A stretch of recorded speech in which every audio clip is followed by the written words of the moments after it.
할렐루야. 4월 7일 목요일 짱목과 말씀수다의 시간입니다. 오늘도 함께 해주시는 우리 모든 지체들을 환영하고 사랑하고 축복합니다. 오늘 말씀 창세기 34장 13절부터 24절의 말씀입니다. 하나님 말씀 보시겠습니다. 야곱의 아들들이 세겜과 그의 아버지 하몰에게 속여 대답하였으니 이는 세겜이 그 누이 디나를 더럽혔습니다. 야곱의 아들들이 그들에게 말하되 우리는 그리하지 못하겠노라. 할례받지 아니한 사람에게 우리 누이를 줄 수 없노니 이는 우리의 수치가 됨이니라. 그런즉 이같이 하면 너희에게 허락하리라. 만일 너희 중 남자가 다 할례를 받고 우리같이 되면 우리 딸을 너희에게 주며 너희 딸을 우리가 데려오며 너희와 함께 거주하여 한 민족이 되려니와 너희가 만일 우리 말을 듣지 아니하고 할례를 받지 아니하면 우리는 곧 우리 딸을 데리고 가리라. 그들의 말을 하몰과 그의 아들 세겜이 좋게 여기므로 이 소년이 그 일 행하기를 지체하지 아니하였으니 그가 야곱의 딸을 사랑함이며 그는 그의 아버지 집에서 가장 존귀하였더라. 하몰과 그의 아들 세겜이 그들의 성읍 문에 이르러 그들의 성읍 사람들에게 말하여 이르되 이 사람들은 우리와 친목하고 이 땅은 넓어 그들을 용납할 만하니 그들이 여기서 거주하며 매매하게 하고 우리가 그들의 딸들을 아내로 데려오고 우리 딸들도 그들에게 주자. 그러나 우리 중에 모든 남자가 그들이 할례를 받음같이 할례를 받아야 그 사람들이 우리와 함께 거주하여 한 민족 되기를 허락할 것이라. 그러면 그들의 가축과 재산과 그들의 모든 짐승이 우리의 소유가 되지 않겠느냐. 다만 그들의 말대로 하자. 그러면 그들이 우리와 함께 거주하리라. 성문으로 출입하는 모든 자가 하몰과 그의 아들 세겜의 말을 듣고 성문으로 출입하는 그 모든 남자가 할례를 받으니라. 오늘 말씀을 보면 우리가 어제 굉장히 슬프고 좀 어떻게 보면 참혹한 말씀을 들었죠. 누이 디나의 그 어려움 때문에 형제들, 오빠들은 굉장히 야곱의 형제들은 굉장히 속이 상했다라고 얘기를 했고, 결국은 야곱은 그 세겜의 아버지 하몰과 결혼 예식을 해야 되겠다라고 이제 허락을 하는 것처럼 하게 됩니다.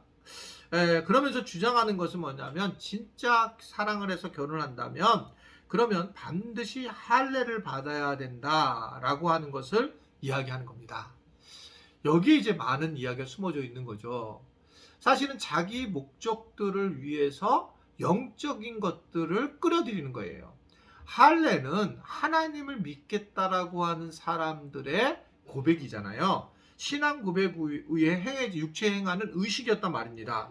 그런데 야곱의 아들들은 복수를 위해서 할례를 이용하는 겁니다. 그래서 어떻게 보면 이게 굉장히 더 큰 문제로 나타나게 되는 걸 볼 수 있어요.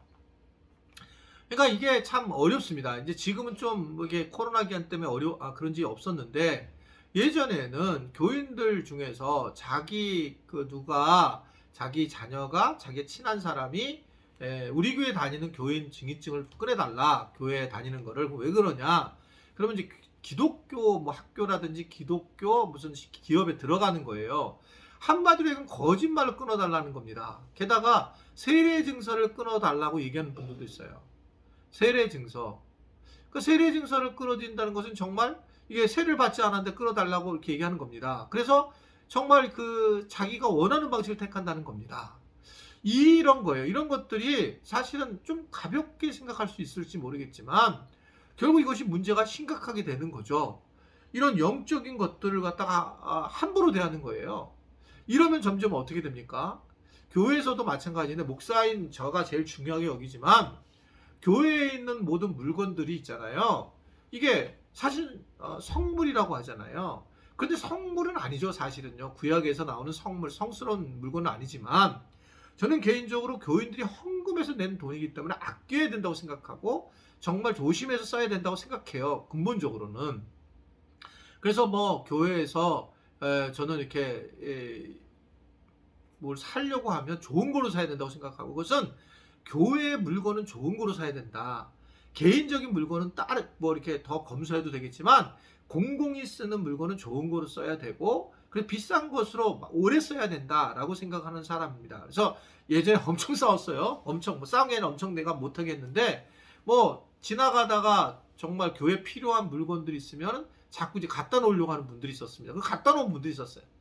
중고를. 아니 그래서 내가 그래서 다식을 다 버렸어요. 사실은 가장 중요한 부분은 그게 아니라 어떤 것이 중요하냐 라고 하냐면 가장 소중한 것, 가장 중요한 것, 가장 그리고 깨끗하고 비싼 것을 교회에 놓는다고 성물이라기보다 그걸 아끼는 거죠. 그리고 많은 분들이 또 교회 사역자들도 정말 조심해야 될 것은 여러 가지 논리에 의해서 재정들을 함부로 쓰는 것들 매우 매우 조심해야 된다.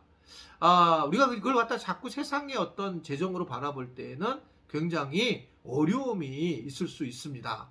이건 참 조심해야 돼. 저도 굉장히 여기에 포함되어 있는데, 뭐, 저도 많이 공부를 해서 이제 우리 당회에서 잘 조절을 해주시고 계시는데, 어떻든 이런 것들은 굉장히 중요한 일이다라고 하는 것들을 오늘 엿보게 되는 겁니다.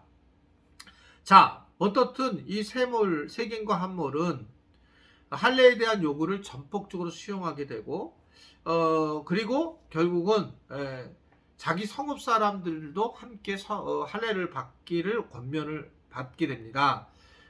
그래서 결국은 이 할례를 받게 되면서 그들과 한 가족이 되면서 야곱이 가지고 있는 엄청난 부를 함께 할 거라고 하는 머리가 돌아가는 그런 모습이라는 거죠. 그래서 성경은 오늘 보게 되면 놀랍게도 성읍의 지도자였던 세겜을 소년이다라고 그렇게 이야기를 하고 있는 겁니다.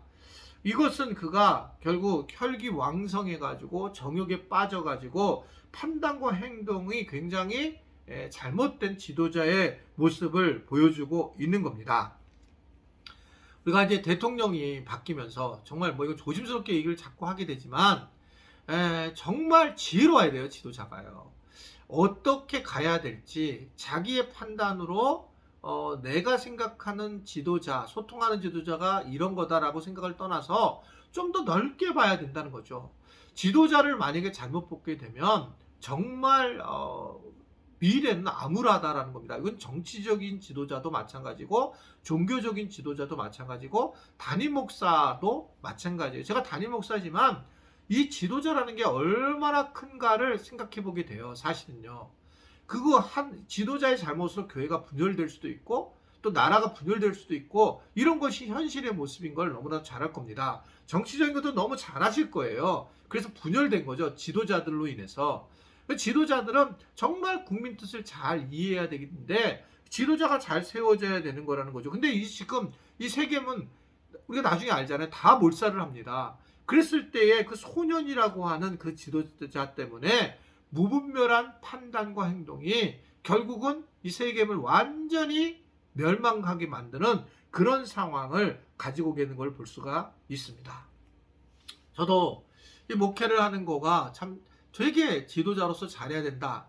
그러니까 예전에는 제가 부목사 목회를 못했어요. 저는 개척을 하는 사람이고 그래서 저만 열심히 하면 되고 부목사들은 그냥 뭐 알아서 해라. 그리고 뭐 그냥 편하게 있어라 이렇게 했는데 지금은 제가 완전히 달라졌어요. 그러니까 제가 부목사님들을 잘 지도해야 되고 부목사님 관계를 잘해야 되고 부목사님들이 교인들 관계를 해나가는구나. 그래서 그 부목사님들이 만약에 거기서 거짓말이라든지 잘못된 그러한 마음들이 전해지면 교인들이 나를 오해하게 되고 그 교회가 분열되는구나. 그런 관계에 잘못된 그러니까 즉 그런 이야기를 들은 분들은 다 교회를 떠나게 되더라고요. 나중에 보면 제가 저한테 물어보지 않고요. 확인도 안 하죠. 왜냐면 계속적으로 그런 관계예요. 그래서 제가 부목사님들에 대한 부목회자들에 대한 이게 목회가 지금 내가 제일 중요한 목회구나 라는 생각을 이제 하기 시작을 했고 또 당회가 내 중요한 목회 방향이구나 라는 생각을 이제서야지 몇 년 전에 하기 시작을 했던 거예요. 그러면서 지도자로서 내가 잘 세워져야 되는구나 이런 생각을 하게 됐습니다. 우리 저를 위해서 기도해 줘야 되고 또 나라의 지도자를 위해서 기도해 줘야 되는 이유가 바로 여기에 있어요. 그래서 우리 교인들도 특별히 오늘은 저를 위해서 꼭 기도를 해 주셨으면 좋겠습니다. 저는 건강이 완벽하지가 않아서 이 건강을 위해서 물론 나이가 들으니까 건강에 문제가 생기지만 근본적으로 또 주님이 주시는 새 힘을 가지고 살 수 있도록 그렇게 기도해 주시고 또 마음도 좀 답답함도 내려놓고 좀 더 성령 충만한 삶을 살아갈 수 있도록 하나님의 은혜를 경험할 수 있도록 그렇게 기도해 주셨으면 좋겠고요. 또 우리 아들, 딸도 잘 돼야 되잖아요. 선교 지역에서 지금 너무 잘하고 있는데 선교사의 삶을 주님을 사랑하는 마음으로 잘할 수 있도록, 또 다이도 공부 잘 마치고 이제 뭐 얼마 남지 않아서 이제 뭐 전반기 끝나는데 잘 한국에 올 수 있도록 위해서 기도해 주시면 감사하겠습니다. 여러분 기도해 주실 거죠? 네, 기도 제목은 저희 기도 제목 한 20개, 30개가 쭉 우리 홈페이지에 나와 있으니까 그걸 보시고 기도를 해주시면 감사하겠습니다. 기도하겠습니다. 오늘도 우리에게 지도자의 중요성을 알게 하시고 지도자로서 바로 살게 하심을 감사합니다. 특별히 저를 주님께서 성령 충만하게 하시고 우리 교인들의 마음을 잘 알게 하심으로 어리석은 행동을 하지 않도록 도와주시고 100% 만족시킬 수는 없겠지만 그러나 하나님 우리 지체들과 아름다운 관계를 잘 맺는 담임 목사가 되었으면 좋겠고요. 또 건강과 영적으로도 충만하도록 주님 붙잡아 주옵소서. 예수님의 이름으로 기도드리옵나이다. 아멘.